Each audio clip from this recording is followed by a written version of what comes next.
গরম ভাতে পাতলা মুসুরির ডাল আপামর বাঙালির এক অতি প্রিয় আর পরিচিত খাবার। পাতলা মুসুরির ডাল আর সাথে একটু ভাজা বা সেদ্ধ, শরীর মন দুটোই জুড়িয়ে যায়।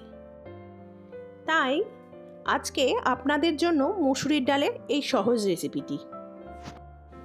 নিয়েছি 100 গ্রাম মুসুরির ডাল। এটাকে 3 থেকে 4 বার ভালো করে ধুয়ে নিতে হবে।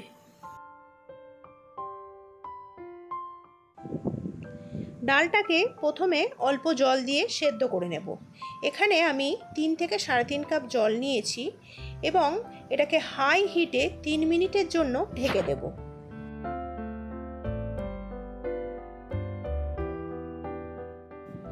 ডালটা ফুটতে শুরু করলে এর ওপরে যে ফেনাটা পড়ছে সেটাকে হাতার সাহায্যে ফেলে দেব এবং আবারও 5 মিনিটের জন্য লো হিটে ঢেকে রেখে দেব। এইভাবে ডাল সেদ্ধ করলে ডালটা খুব তাড়াতাড়ি সেদ্ধ হয়। দেখুন আমার এখানে প্রায় 60 থেকে 70% সেদ্ধ হয়ে গেছে।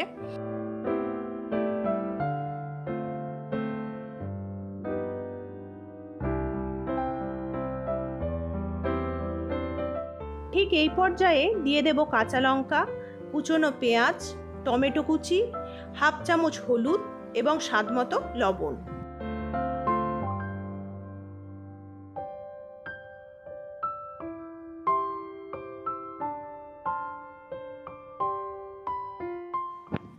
পেঁয়াজ, টমেটো এবং ডালটা যাতে ভালো মতো সেদ্ধ হয়ে যায় সেজন্য লো হিটে আবারও 5 মিনিটের জন্য এটাকে ঢেকে রাখতে হবে।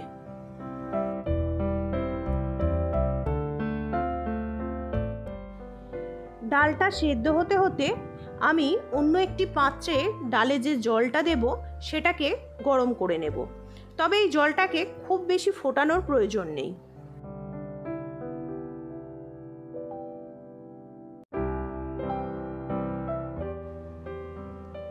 পাঁচ মিনিট হয়ে গেছে। দেখুন ডাল, টমেটো ও পেঁয়াজ খুব সুন্দরভাবে সেদ্ধ হয়ে গেছে। এবার হাতার পেছন দিয়ে এইভাবে ডলে দিলেই টমেটোগুলো খুব সুন্দরভাবে ডালের সাথে মিশে যাবে।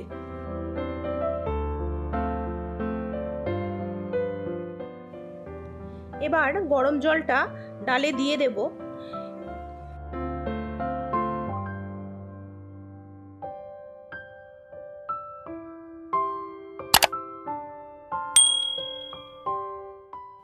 ডালটা হালকা ফুটতে শুরু করলেই এতে সম্বার বা ফোড়ন দিয়ে দিতে হবে। এর জন্য আমি নিয়ে নিয়েছি খানিকটা সর্ষের তেল, তবে আপনারা চাইলে অন্য সাদা তেলেও করতে পারেন, তবে সর্ষের তেলে এর স্বাদটা বেশি হয়।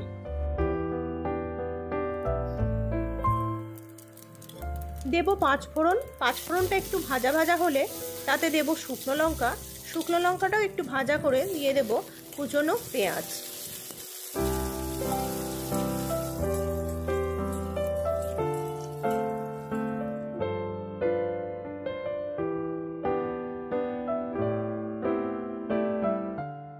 পেঁয়াজটা হালকা বাদামি করে ভাজা হলে এতে ডালটা দিয়ে দেব।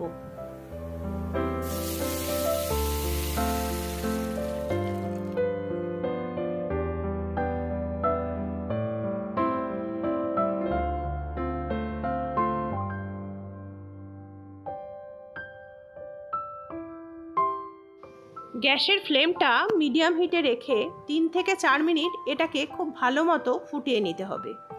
ফোড়নটা যত ভালোভাবে ডালের সাথে মেশে ডালের স্বাদ ও গন্ধ তত বেশি ভালো হয়।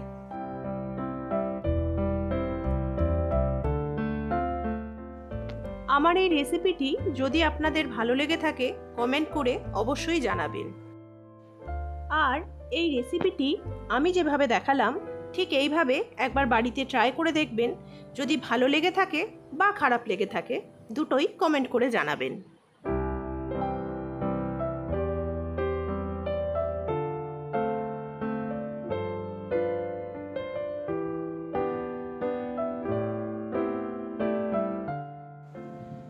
গরম গরম ভাতের সাথে পরিবেশন করার জন্য একদম রেডি মুসুরির ডাল।